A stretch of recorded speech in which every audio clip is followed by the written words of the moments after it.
Selamat malam, selamat Hari Raya Pentakosta, Tuhan Yesus naik ke surga, Roh Kudus dicurahkan atas hidup kita semua. Shalom. Baik, sebelum kita mulai ibadah kita pada malam hari ini, marilah kita berdoa. Bapa, dalam nama Tuhan Yesus, terima kasih Tuhan untuk hari ini, untuk penyertaan Tuhan sepanjang hari ini atas hidup kami, untuk kemurahan Tuhan, segala kebaikan Tuhan, berkat-berkat Tuhan yang terus berlimpah atas hidup kami. Sebentar kami akan beribadah kepadamu ya Bapa. Pengurapan-Mu turun atas kami semua. Kasih setia-Mu turun atas kami semua. Dan biarlah kami dilayakan, dikuduskan untuk terus boleh bersekutu dengan-Mu pada malam hari ini ya Bapa. Terima kasih Tuhan Yesus. Haleluya, haleluya. Amin.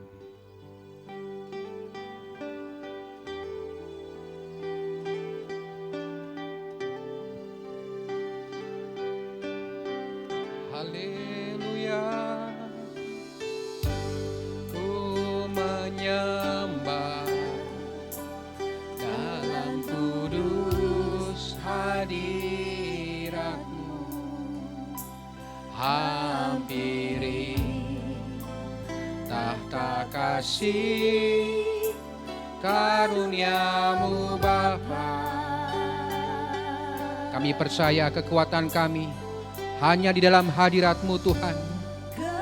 Kekuatanku Hanya dalam hadirat-Mu, Yesusku. Hanya Kaulah segalanya. Kami yakin Engkau hadir di tengah-tengah kami. Ku yakin Kau hadir di sini, ku rasakan kuasa yang tak terbatas. Ku yakin Kau nyata di sini, kemenangan terjadi di sini. Kami yakin Kau hadir di tengah-tengah kami. Kau hadir di sini, ku rasakan kuasa yang tak terbatas. Ku yakin Kau nyata di sini, kemenangan terjadi di sini. Kami memasuki hadirat-Mu ya Bapa, menyembah-Mu Allah yang kudus buat kami. ku menyembah Dalam kudus hadirat-Mu, hampiri tahta kasih karunia-Mu Bapa. Kekuatan kami hanya dalam hadirat-Mu.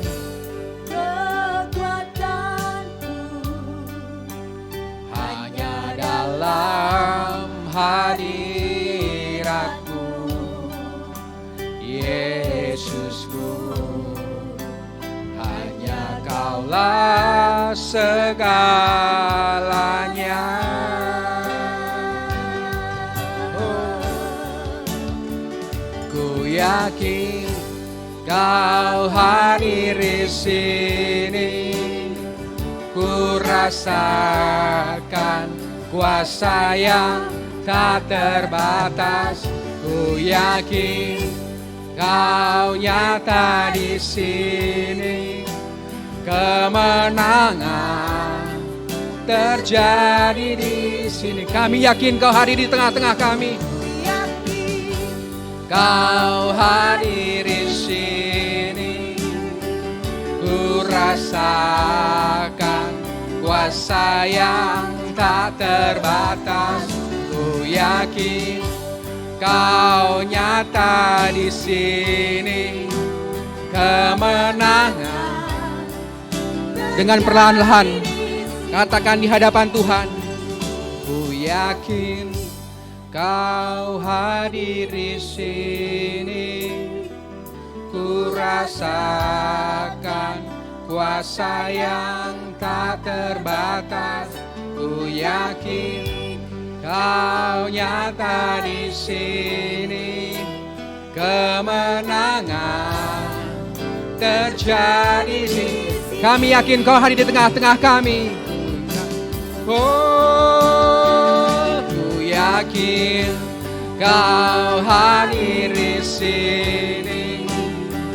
Ku rasakan kuasa yang tak terbatas. Ku yakin Kau nyata di sini. Kemenangan terjadi di sini. Kesembuhan terjadi.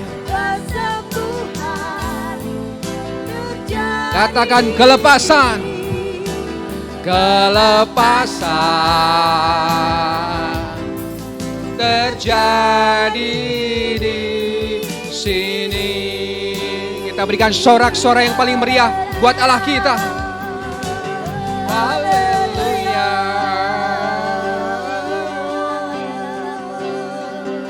Haleluya.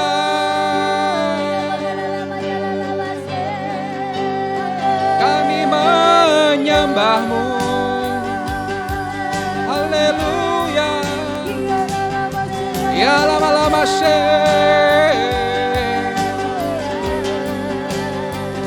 haleluya.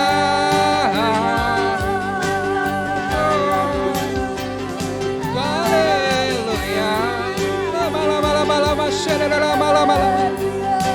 Terima kasih Tuhan Yesus Kristus. Terima kasih. Haleluya. Terpujilah Kau selamanya.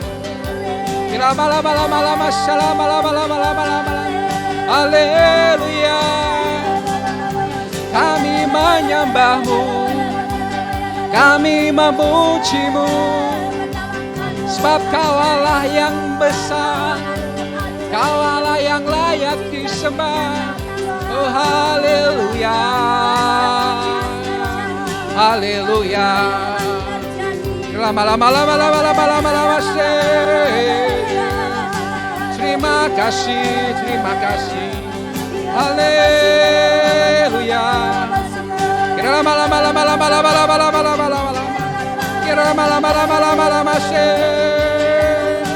Haleluya. Kami menyembah-Mu selamanya, kami memuji-Mu. Haleluya.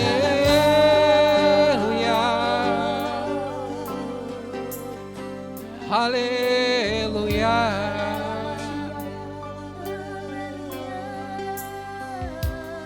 Terima kasih Tuhan. Terima kasih Tuhan Yesus.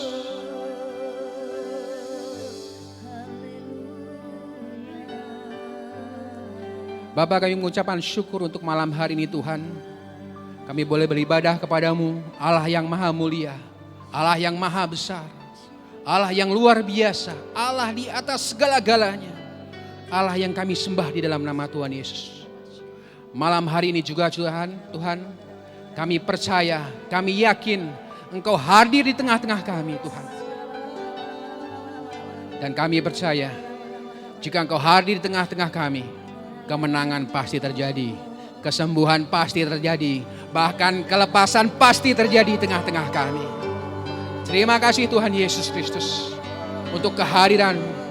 Terima kasih Allah Roh Kudus untuk pengurapan-Mu. Bapak, sebentar kami akan mendengarkan firman-Mu. Biarlah pengurapan daripada Allah Roh Kudus mengurapi setiap kami semua. Bagi para jemaat yang menonton secara streaming di rumah, biarlah berkat Tuhan, pengurapan Tuhan juga turun atas mereka semua. Sehingga mereka boleh mengerti firman Tuhan dan mereka boleh melakukannya. Sehingga melalui hidup kami, nama Tuhan saja yang dipermuliakan. Berbicaralah ya Tuhan, karena kami siap mendengar. Dalam nama Tuhan Yesus, mari kita yang siap mendengarkan firman Tuhan, sama-sama katakan, amin. Baik, selamat malam, shalom. Tuhan Yesus naik ke surga, Roh Kudus dicurahkan atas kita semua. Selamat Hari Raya Pentakosta. Baik saudara-saudara sekalian, hari Minggu yang lalu saya menyampaikan firman Tuhan dengan tema karya Roh Kudus. Karya yang pertama yaitu Dia menjadikan kita anak Allah. Dia mendiami kita untuk selama-lamanya. Dia membuat kita percaya kepada Yesus sebagai Tuhan dan Juru Selamat. Dan karya yang kedua, Dia memberikan kita kuasa untuk menjadi saksinya, saudara-saudara. Nah, apa saja yang mencakup kuasa tersebut, saudara-saudara, dan bagaimana kita mengalaminya? Oleh karenanya pada malam hari ini firman Tuhan saya beri tema mengalami kuasa Allah. Kita buka dalam Markus 2. Markus 2 ayat 1 sampai 5. Markus 2 ayat 1 sampai 5. Saya baca buat saudara. Kemudian sesudah lewat beberapa hari, waktu Yesus datang lagi ke Kapernaum, tersiarlah kabar bahwa ia ada di rumah. Maka datanglah orang-orang berkerumun sehingga tidak ada lagi tempat, bahkan di muka pintu pun tidak. Sementara ia memberitakan firman kepada mereka, ada orang-orang datang membawa kepadanya seorang lumpuh digotong oleh 4 orang. Tetapi mereka tidak dapat membawanya kepadanya karena orang banyak itu. Lalu mereka membuka atap yang di atasnya. Sesudah terbuka mereka menurunkan tilam itu, saudara-saudara, tempat orang lumpuh itu berbaring.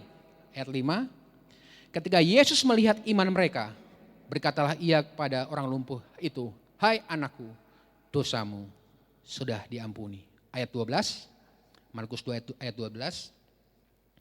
Dan orang itu pun bangun, segera mengangkat tempat tidurnya dan pergi keluar di hadapan orang-orang itu.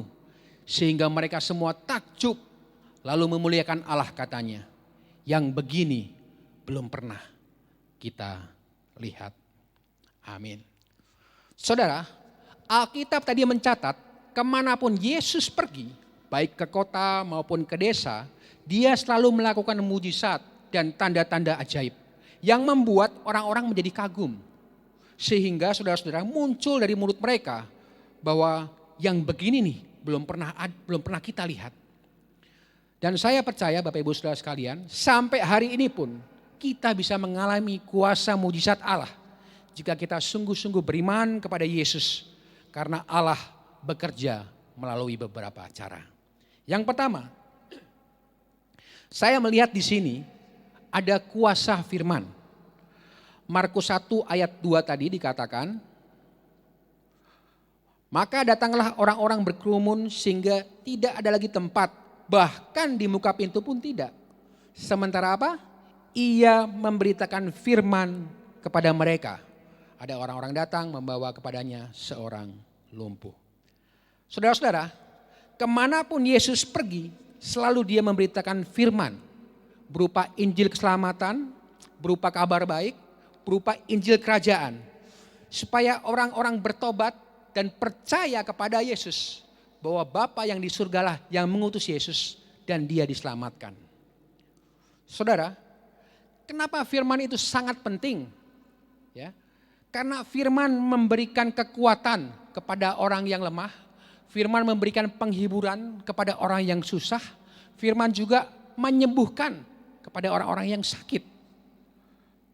Saudara, dalam Matius 4 ayat 4, ketika Yesus dicobai oleh iblis, di situ dikatakan apa? Ada tertulis manusia hidup bukan dari roti saja, tetapi dari setiap firman yang keluar dari mulut Allah.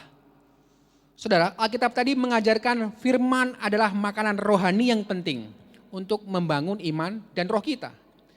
Kita perlu makanan untuk tubuh kita seperti nasi, lauk pauk, ya toh, sayur mayur. Kita juga perlu makanan untuk jiwa kita, pendidikan misalnya, hiburan, musik dan lain sebagainya. Tetapi makanan untuk roh kita, menu utamanya adalah firman Tuhan. Jika kita tidak mengisi hati kita dengan firman, walaupun engkau kaya raya, walaupun engkau hidup berkelimpahan, saudara-saudara, saudara akan mengalami kekosongan jiwamu. Saudara akan mengalami kegersangan di dalam hatimu, saudara. Saya mau katakan, yang bisa memuaskan kekosongan hati kita tuh bukan sesuatu, bukan barang, tapi seseorang, Siapa itu? Yesus Kristus. Siapakah Yesus itu? Firman Allah yang hidup. Amin, saudara-saudara. Nah, tetapi kalau ada firman, firman itu memberikan kita kekuatan. Karena firman itu adalah pikiran Allah yang mau dia masukkan ke dalam hati dan pikiran kita. Dan firman itu sanggup mengubah hidup kita menjadi baru. Amin.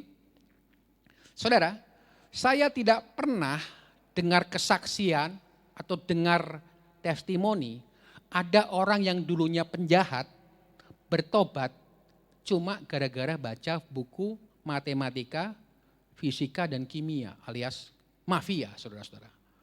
Tapi saya seringkali mendengar ya, banyak orang yang dulunya penjahat sekarang bertobat karena mereka seringkali membaca firman Tuhan.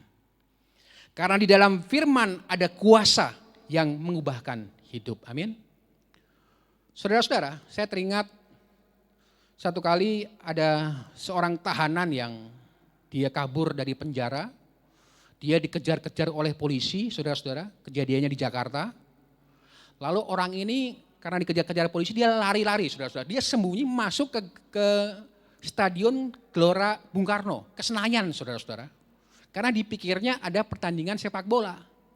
Dia masuk ternyata di tempat duduknya tidak ada orang justru. Malah orang-orang itu berkumpul di tengah-tengah lapangan, saudara-saudara. Karena dia sudah ketakutan, dia masuk ke kerumunan orang itu, saudara-saudara. Dan ternyata bukan ada pertandingan sepak bola, ternyata ada kebaktian kebangunan rohani, saudara-saudara. Wah, dia masuk ke tengah-tengah. Tapi apa yang terjadi? Ketika pengkhotbah menyampaikan firman Tuhan, penjahat yang kabur tadi, saudara-saudara, dia dilawat oleh firman Tuhan. Hari itu juga penjahat itu bertobat, menerima Yesus sebagai Tuhan dan Juru Selamat. Hidupnya dilawat oleh firman Tuhan dan hidupnya berubah. Sehingga ketika selesai ibadah, dia menyerahkan diri ke polisi, saudara-saudara, yang mencarinya. Dan akhirnya dia dihukum, tetapi setelah selesai dihukum, hidupnya berubah, saudara. Itu sebabnya kalau saudara ingin mengalami kuasa Allah, bertumbuhlah di dalam firman. Pahamilah firman, saudara. Hosea 4 ayat 6 dikatakan, umatku binasa karena tidak mengenal Allah. Dalam terjemahan lama dikatakan, umatku binasa karena tidak berpengetahuan.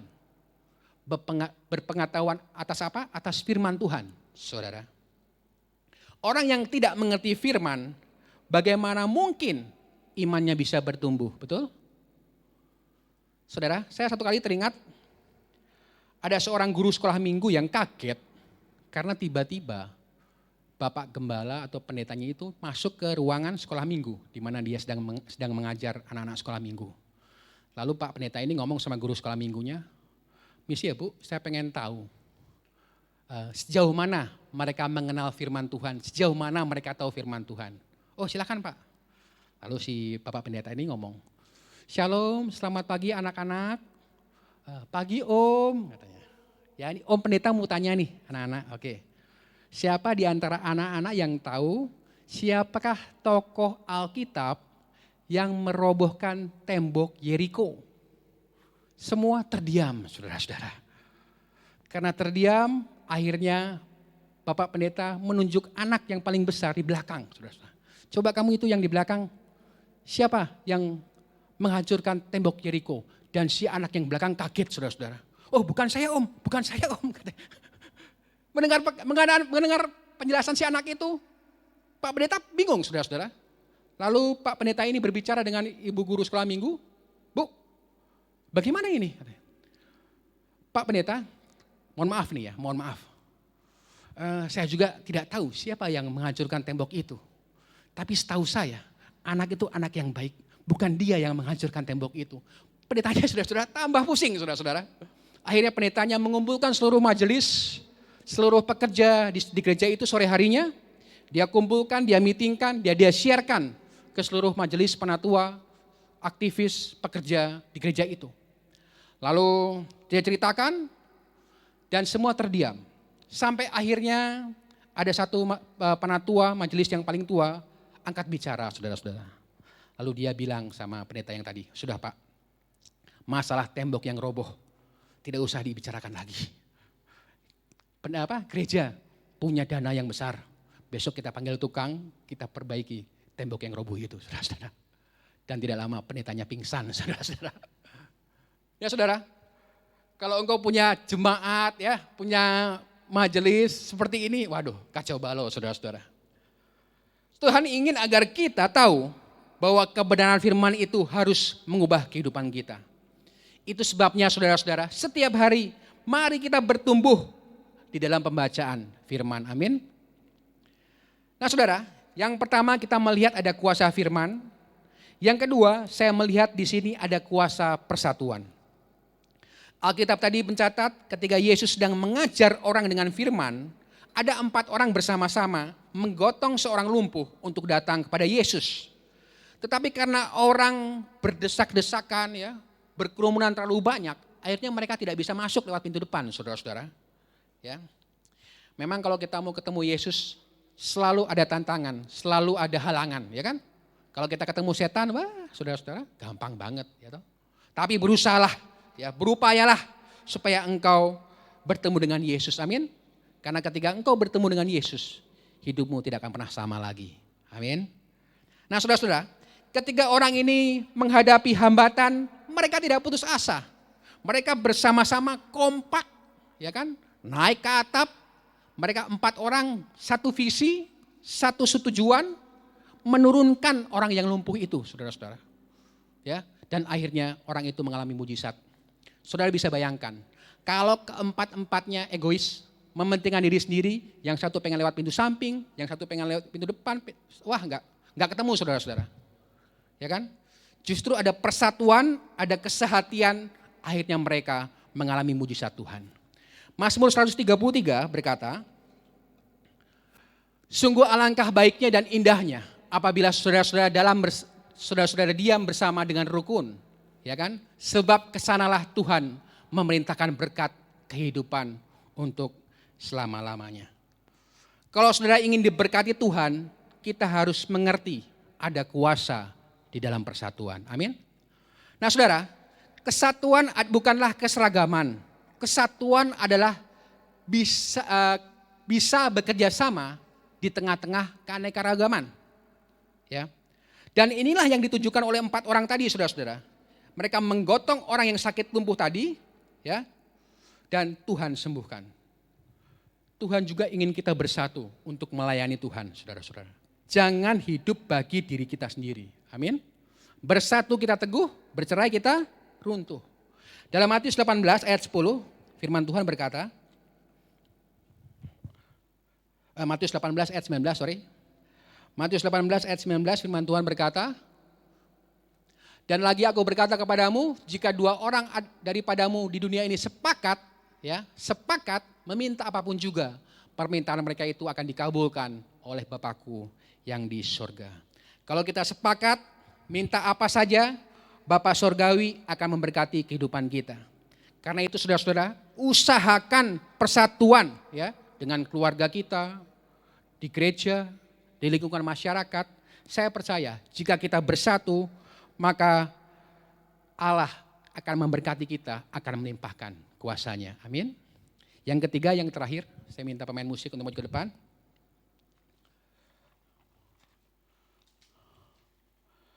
Yang ketiga adalah kuasa iman.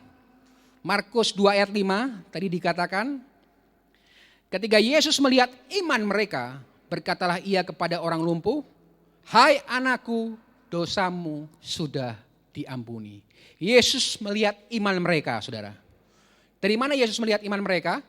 Dari tindakan mereka, ya, membawa orang lumpuh itu datang kepada Yesus. Saya percaya iman mendatangkan kuasa Allah. Amin. Karena tidak ada yang mustahil bagi orang percaya. Ini doa saya, saudara-saudara. Dimanapun saudara berada, apapun pergumulanmu, apapun tantanganmu, percayalah ketika Roh Kudus memenuhi kita, mengurapi kita, maka kita akan memiliki kuasa firman, kuasa persatuan, dan kuasa iman. Ya, tetap beriman kepada Yesus sampai mujizat terjadi. Amin. Bapak, kami mengucapkan syukur untuk firman-Mu Tuhan pada malam hari ini. Kami percaya Roh Kudus-Mu senantiasa memenuhi setiap kami dan terus menuntun kami untuk terus mengasihi Tuhan, untuk terus melakukan perkara-perkara yang besar oleh karena Roh Kudus-Mu yang mengurapi setiap kami.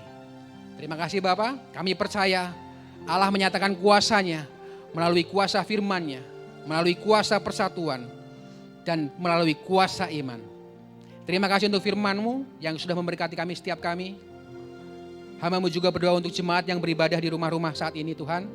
Kiranya berkat dan kuasa Allah menyertai kehidupan mereka, sehingga mereka berjalan di dalam kehidupan ini beroleh kemenangan senantiasa. Kita mau katakan Kau Allah yang besar sampai selama-lamanya. Allah yang besar, ajaib dan mulia. Kau Yesus yang selalu membuatku terpesona. Segala pujian bagi-Mu ya Tuhan. Hanya Kau yang layak ku agung. Kau Allah yang besar, Kau Allah yang besar, ajaib dan mulia. Kau Yesus yang selalu membuatku terpesona. Segala pujian bagi-Mu ya Tuhan. Hanya Kau yang layak ku agungkan. Hanya Kau yang layak ku agungkan. Hanya Kau yang layak. Hanya Kau yang layak. Hanya Kau yang layak.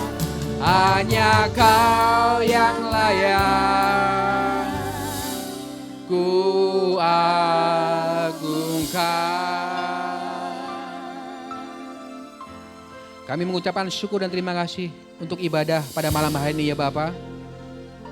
Biarlah kami senantiasa diberkati, berjalan bersama Roh Kudus senantiasa sampai selama-lamanya. Mari saudara kita angkat tangan kita angkat hati kita kepada Tuhan. Kasih daripada Allah Bapa, anugerah daripada Tuhan kita Yesus Kristus, penyertaan yang sempurna daripada Roh Kudus menyertai kita mulai hari ini sampai selama-lamanya. Di dalam nama Tuhan Yesus, haleluya, amin. Kita berikan sorak-sorai buat Tuhan Yesus Kristus.